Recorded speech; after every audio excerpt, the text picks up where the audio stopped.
కాకతీయుల 1000 స్తంభాల దేవాలయం కొత్త కళను సంతరించుకుంది.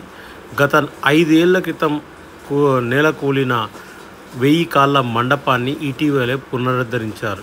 దాదాపుగా 5 ఏళ్ల పాటు సుదీర్ఘంగా శ్రమించిన అనంతరం కాకతీయులు ఏ తరహాలో అయితే నిర్మాణం చేపట్టారో శాండ్బాక్స్ టెక్నాలజీ ఉపయోగించి నేటి శాస్త్రవేత్తలు సైతం అబ్బురపరిచే విధంగా కాకతీయుల కళాఖండాన్ని మళ్లీ ప్రతిష్ఠించి వరంగల్లో ఏర్పాటు చేశారు. ఈ కళాఖండాన్ని చూసేందుకు చాలా ప్రాంతాల నుంచి భక్తులు విశేషంగా తరలివస్తున్నారు.